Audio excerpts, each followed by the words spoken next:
craziness. I am resident of Colorado for YouTube, Joel Sands. This is my buddy Gordon Dymowski. We're here to review Dark Shadows episode 863. Yes, I chose it.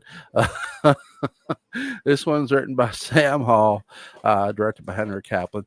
Lewis Edmonds does the narration. I love I love his character in this. Edward the Monster Hunter.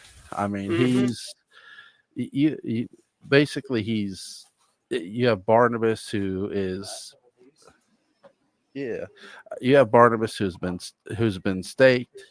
I said yes. You have Barnabas who's been staked. You have Judith who's out of the sanitarium. Quentin is in Count Patofe's body. Count Patofe is in Quentin's body. What did you think of the body swap here, Gordon? Well, I think it's nice that the way that Selby and Thayer David play the others' characters. They've got just enough of the mannerisms in them. They're not doing flat out impersonations, but there's just enough where you're convinced that like I could easily see, at some point, Thayer David walks off and Quentin is just Patofe. Forget Quentin Collins. So David Selby is Count Patofe. So it works really well, and especially since it would have been easy for David Selby to try to do a bad Thayer David impersonation. But they just get it so right because it's smaller mannerisms. It's not big grand gestures. Okay, except with the hand, but you expect Patofe with the hand, Yeah, with Evan Hanley, he touches his head. Yeah. I think where David Selby really sells that he's Count Patofe or, Count Patofe in Quentin's body, his facial features when he's doing something really evil. Mm-hmm. You can that's where. Yeah, I mean, Thayer David's under all that makeup, so it's kind of hard to do. He has to do it through voice. Selby does it through face. Yep. Yeah. Yeah, that's the thing, too. Like, when you look at you're right. When you look at the characters, David Selby doesn't have a ton of makeup on. He has his fake sideburns, which are eventually he's going to grow real sideburns. Whereas Thayer David's Count Patofe, you have all that makeup on. You have the wig, you have the glasses, you have. You have to do it with your voice. But I think where Thayer David does do a good job of convincing you he's Quentin and not, Count Patofe, and the body swap with Quentin is how he sort of is awkwardly moving in another person's body. Like you could tell he's acting like he's not used to Count Patofe's body, and he shouldn't be. It'd be a little weird if Quentin and Count Patofe's body was like, oh yeah, I'm feeling it. Imagine him trying to hit on Charity Trask or Amanda Harris. It's like, no, dude, shave the beard, go away. And funny thing about David Selby's fake sideburns. Yeah. Not a lot of people know this, and this is Resident of Collinwood exclusive. So those who are watching, like, share, subscribe, do all that fun stuff.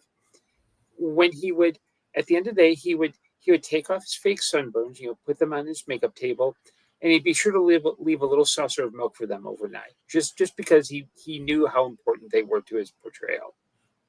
Yeah. And leaving a little saucer of milk, that way they could feed, and he treated them like kittens, basically. And he should have. I really, Evan Hanley is going to get buried alive. Dig his own grave. But I really enjoyed the character of Evan Hanley's run in 1897. What did you think of Humperdinck and Alstrado's Evan Hanley?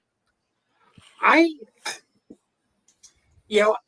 think he was a good character. I think he's not. I know that Estrado, he played Nicholas Blair, he played Hanley, and I forget who he played in 1840. But he tends to play that kind of the guy who thinks he's into black magic, but he does it all wrong.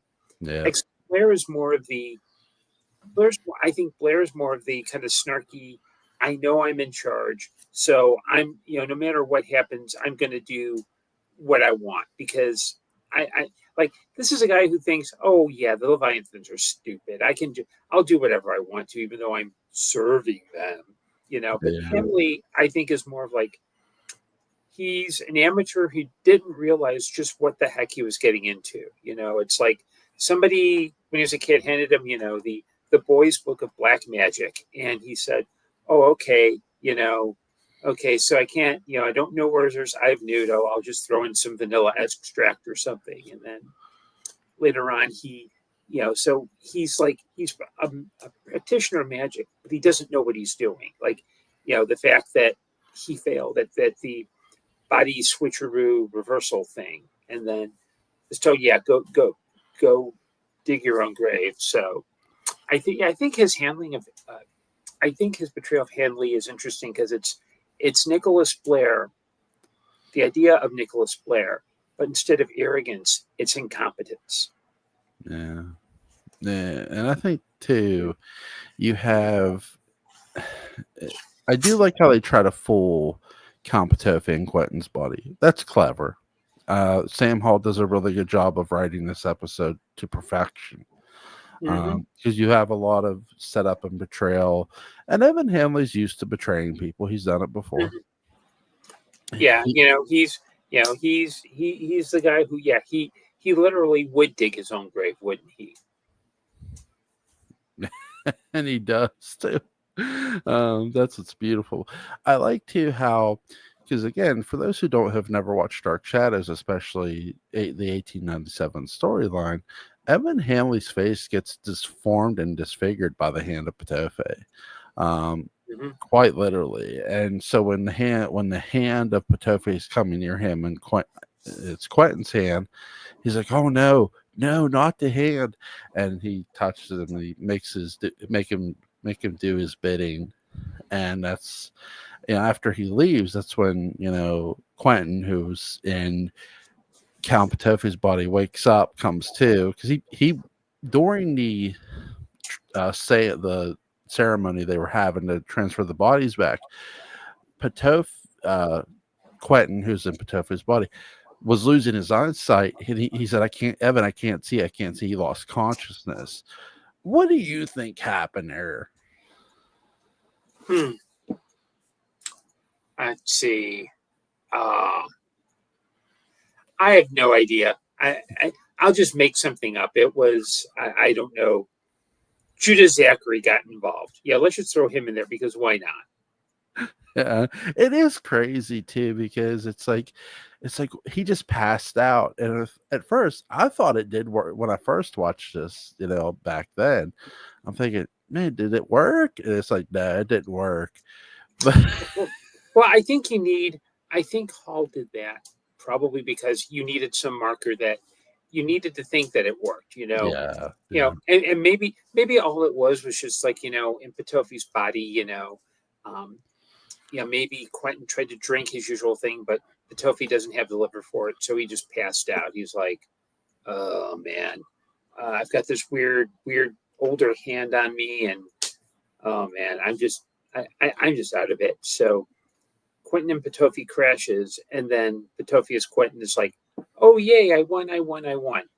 Well, that and probably Evan Hanley probably picked out the wrong, he was at the wrong page. It's like, oh, the spell's on page 89. Oh no, it should have been 98.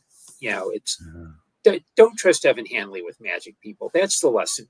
That's the lesson you learn from this episode. Do not trust him with magic. He can't do it. he's even bad at balloon animals. Yes, yes, he is. No, no, don't even hire him to do magic for your kid's birthday party because all he's going to do, he's going to mess it up. He's going to make the kids cry, and then he's going to scarf down the cake. So yeah, just don't. Bad idea. Yeah. What did you think? Because we do see Patofe and Quentin's Bonnie interact with the family too in this episode. He interacts with Edward. He interacts with Judith, and we're going to get an interaction too between Judith and her husband Gregory Trask, who doesn't realize she's back from the sanitarium because he hasn't really been visiting her at all anyway. What did you think of a really good job by David Selby? You know, not being Quentin, but yet being Patofe at the same time in a weird way. Well, it's funny. I think it's the way that Sam Hall writes the script. Yeah. All of the dialogue from Selby's point of view is very neutral, and it's done as a bluff to see, like, okay, because nothing he says to Louis Edmonds, to Edward or Judith, is false. In fact, towards the end of the scene, Edward says, "I think it's it's you really haven't changed much. You're still the same person." And Patofi says, "Oh, I am so glad that you've said that." And that's kind of a, it's playing on the tension, but also keep in mind, I mean, Patofi's overall goal, even though he wants to get to the future, I think his goal is right now, like, to keep the Collins family off balance. So he's not gonna. And funny thing, the mustache that Louis Evans wore, at the end of the day, he put it on his on his makeup table. Friday nights, the mustache and the sideburns would go out to nightclubs in New York. I mean, they were really into the party scene. I could see it. So, and Patrick writes about this in the Dark Shadows Daybook. So if you own that, yes, and if you don't own the Daybook or the Daybook Unbound, you can find it on Audible. You can find it on Kindle. Go buy it, read it. If it's true. Patrick will talk the story about how the mustache and the sideburns went clubbing. Yes, they even nearly caused a riot. And link to those books will be in the description box too. and they were so bad. They were so bad that Keith Moon of the Who was hanging out with him one night, and he said, "Oh, dude, no, you guys are you guys are too wild. I'm out of here. I'm going to AA." So now we're going to set up the writers here are going to set up the tension between Judith and her husband Gregory Trask. Man, really great chemistry the cast had. What did you think of Reverend Gregory Trask here? Well, I think Trask he's probably the most ambitious of the Trask family, but he's also the most arrogant. Like, he's ambitious because, like, let's assume grandfather. I don't know how the lineage works, but, like, his grandfather was just a simple witch hunter. He ends up, he does his thing, starts going, "Hey, you're a witch, you're a witch." So he gets bricked into a wall of the old house. So he deserves that. Lamar, his son, is like, "Oh, in 1940, he's like, oh, where's my dad? I don't know." And not only is Lamar murdered, but he's thrown into parallel time, so you can't even find a body. So you've got a character who's like, okay, my two male forebears, there's something going on with the Collins family. Yeah. He could, and they came straight at them. So I can't do that because I know, I don't want to end up disappearing. Which is ironically what happens. But spoilers, people. So what he does is he insinuates it. He and his daughter come in. He gets involved with Judith, sends her off. He's trying to make play with Amanda Harris. And so Gregory Trask is very ambitious because he's not just, I'm going to come after them. He's like, okay, I want to get power and wealth, all that myself. But he's also very arrogant because, like, he plays people so much, and he plays that role so much that, like, I just know, like, at the end it'll be like, I think it's the very last episode of 1897, which is 90 something or other. Judith's going to be on the phone going, as Trask is dying, she's going to be like, "Oh, Gregory, oh, you're so blah blah blah blah blah." And Gregory's like, "Oh, come on, Judith, really?" And it's so you see where she's starting to get her own back.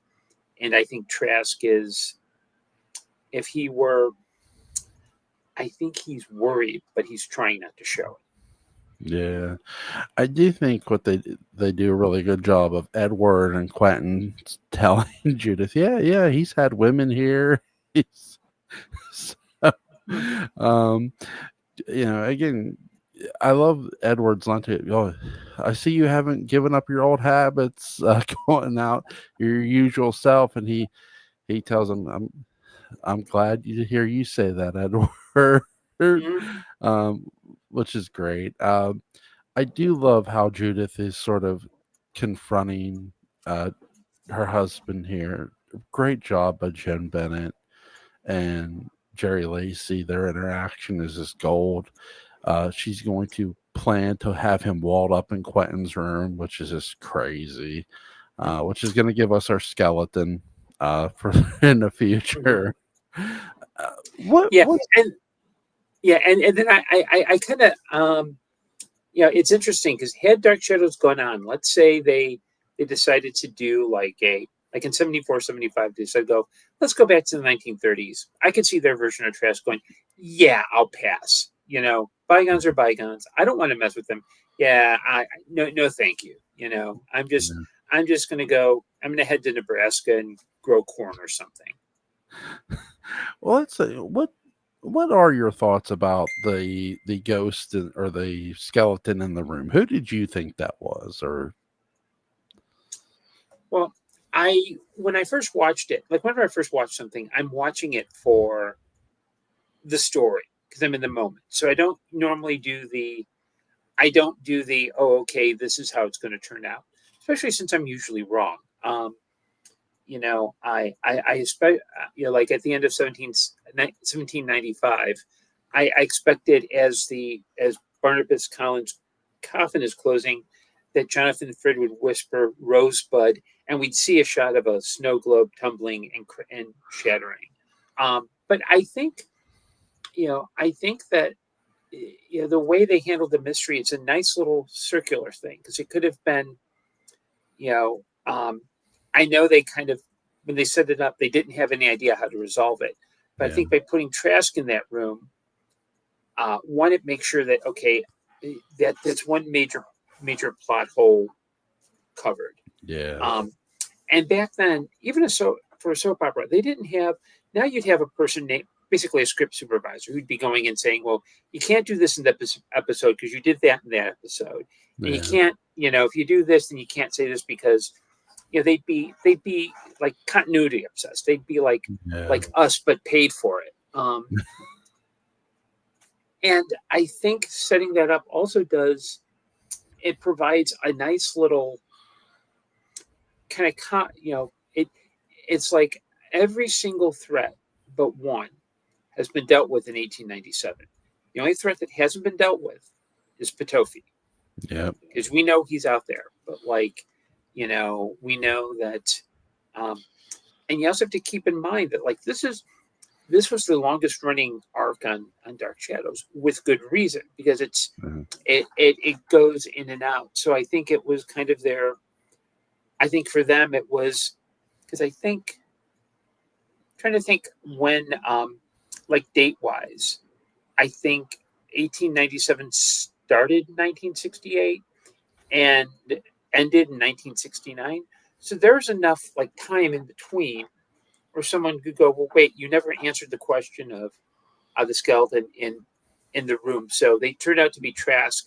Um, I thought more, as it was going on, I postulated, okay, maybe it's, I don't know, maybe it's Harry Johnson who, got locked in the room, you know, or you just okay, yeah, he's in the room, doesn't know how to get out, so of course, or could have been. I also thought at one point it might have been like somebody who just like snuck in, shot themselves, and they said, okay, you know, that's just a random dude. We'll just close that off. But I think making it Trask also gives us nice poetic justice yeah, because even though the storylines, when you look at 1795, 1840, and 1897, even though those arcs don't happen in chronological order, they happen kind of, timey-wimey, as the Who fans say.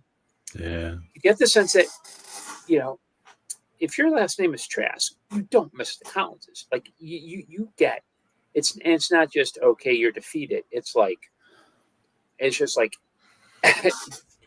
you are defeated for good. Yeah. I mean, yeah. And I mean, Reverend Trask, or sorry, Reverend Trask in 1795, he gets bricked up in the old Mm-hmm. house. Gregory Trask gets bricked up in Quentin's room in the West Wing. Lamar Trask is on dies in parallel time. Mm-hmm. It's Yeah, just I mean, the only person who suffers an even maybe less noble fate is Judah Zachary. The big bad who cursed the Collins family. He gets shot. yes, Like that's just okay. Yeah, you're such a big shot. Yeah, and let me go say on the record, and I'm willing to fight this. Judah Zachary is not the big bad that people think are. Like Trask is a more formidable enemy for the Collins family because Judah Zachary is kind of like he's basically a narcissist. There, I said it. Fight me. Not usual because but like in the comments, let's start a little conversation. But yeah, I think that the skeleton in the closet for the longest time I wasn't sure, but I figured it was somebody else other than Quentin. Because when you bring out the character who's a ghost and he's talking, it's like, no, they're not going to kill him and just throw him in the closet. That's just no. throw him in the room. It, I wasn't sure who this was either. It's like because when you meet Quentin the man and you see not just see him but you hear his interaction, I can't picture the ghost anymore.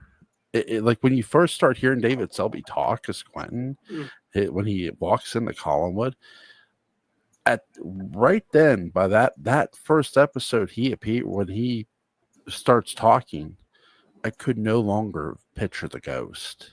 Well, And well, well, well. Let's ask the question: Who, with that? Because I think it's safe to say the ghost of Quentin Collins was not Quentin Collins. Where do you think the ghost of Quentin Collins came from? the kid's mind. Um, in a sense too, because it's not hard to manipulate children.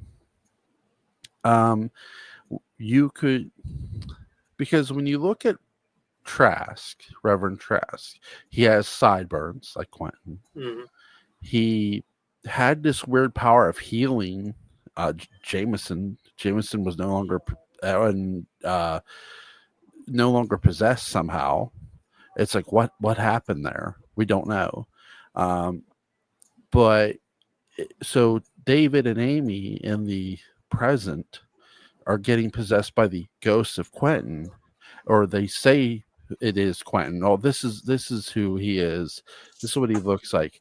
Well, okay, Trask would have known what Quentin looked like because he saw him. He was So it's around him. kind of yeah. So it's like Trask's revenge from the grave. It's like okay, Yeah.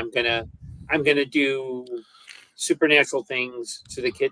That makes sense. It's It, like like I'm sure you've written suggestion to your characters. You know what I mean? Where it's like suggesting to these children who are completely innocent that, oh, I'm Quentin, and in their mind it's like, oh, it's our descendant, it's one of our great cousins, Quentin, and it's like, mhm. okay, you could sort of see that be the case. So yeah, but Yeah, I can see that. I think that is a valid theory. I mean, my theory was always that it was, and this is a little bit more convoluted, and it's not. It's one that I think you have the better theory because my theory is that the ghost of Quentin Collins was kind of a an advanced attack by Judah Zachary, where Judah Zachary, if he's a supernatural being who's like using ghosts, he's thinking, okay, it's yeah, a dry run because he yeah, figures, okay, I'll pull these characters from you know recent Collins history, um, and it doesn't work in the way he suspects, but I think by sending Barnabas back in time, what it does is it weakens the Collins family enough where Zachary says, okay, attacking in 1968, probably not a good idea. But if I Yeah. do it a few years later, I know what I did wrong. I used Yep. Gerard Stiles and Daphne Harridge. It works because that's how you get 1995. Yeah. And I think, too, 1995 is so, like, for it only being 9 episodes long, God, it was so good. Mm-hmm. Yeah, it was the writers just saying, okay, you know what? Let's just take it to the absolute worst thing that happens. Yeah. And it's like it's a classic storytelling trope. You see a vision of the future that's horrible, you Yeah. try to change it. And what's good is that, and I know people separate 1995 from the summer of 1970 to 1840. And Yeah. I see it as one big storyline because basically it's the storyline of Barnabas learning how to fail. Yeah. Yeah. Barnabas had, parallel time ends. He doesn't save Roxanne. He doesn't save Collinwood. Yeah. He sees what eventually happens. And when he goes back in 1970, everything that's predicted comes true. So it's when they go back to 1840 where it's kind of like, okay, he's got to figure out he can't even save Angelique at the end. And I think Yeah. that's the arc that really where Barnabas starts to realize, hey, it's not just about doing good things. It's about being a halfway decent human being. Yeah. And that's the thing, something Barnabas learns really well too. I can't save everybody. Mm-hmm. Yeah, and that's the thing too. He can't. Mm-hmm. It's sort of this message really starts too for him in 1795. Sarah, Right. his mom, um, he can't save everybody.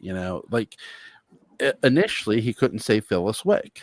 Um, because Phyllis Wick still gets hanged. He couldn't say technically he couldn't say Victoria Winters. Just Victoria Winters just pulled back to her own time though. Mm-hmm. That's what saves her because she doesn't belong in 1795.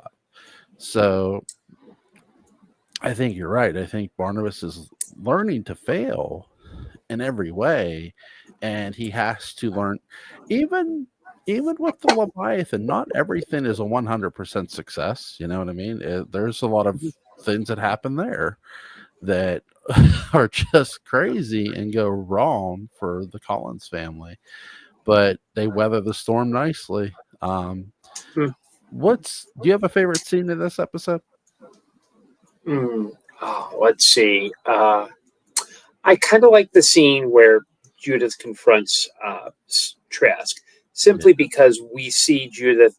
It's got a nice. It's got knowing what's going to happen. I love that this is a perfect setup, especially when she tells him, "Oh, I've reacquired my power of attorney," which means that she can make legal decisions, and anything that he has done with her stocks in Boston, she can go, nope, do that, reverse that. yeah, And yeah, you see where she's starting to go, okay, yeah, that I ain't playing Gregory no more. yeah. Yeah, she's gonna be playing for keeps. That's what she's gonna be playing Mhm. for too. My favorite scene is just the fact that Evan Hanley has a shovel and he starts digging his own grave. That's my god. Uh, but I do love how they had the candles lit. They're performing the ceremony. I mean, it doesn't work, but it's a cool little scene that they Yeah, write. But yeah, it's about as satanic as you can get without provoking the blue noses who are like, oh, Dark Shadows is evil, it promotes devil worship, and you know, uh, and there's always, and even in our modern time, no matter which side of the spectrum you're on, no matter what you like, there's always going to be that small section of people who are yeah, going to complain about what you're doing is offensive or whatever. And it's like, and it's more just like, it's not even a legitimate like, yeah, maybe you shouldn't use this language, but there's going to be a small people like, oh, you're you know you never do anything wholesome. It's like, you know what? Right now, there's Pure Flicks. Those movies are wholesome. Go watch those. let us enjoy Dark Shadows.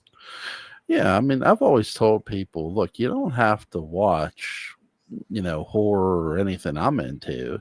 You can watch whatever you want.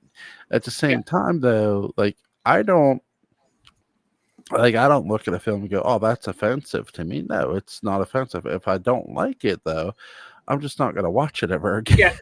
Yeah. To me, the ultimate form of self-censorship. If I don't like something, there's an off button. Yep. Yeah. Remember that, people. Off button. Absolutely. 1000%. So, yeah, this has been a fun discussion for this episode. Really, really cool. Link to Patrick Gray's Dark Shadows Day book and Dark Shadows Day book and bound are going to be in the description box. Link to Gordon Dymowski's website and Amazon page are going to be in the description box. And yes, I am going to leave a link to Alan Glant's YouTube channel. Colin Sport After Dark is going to be in the description box. Gordon, buddy, you have a good night, dude. You too. Talk to you later. Yep. Bye-bye. Bye.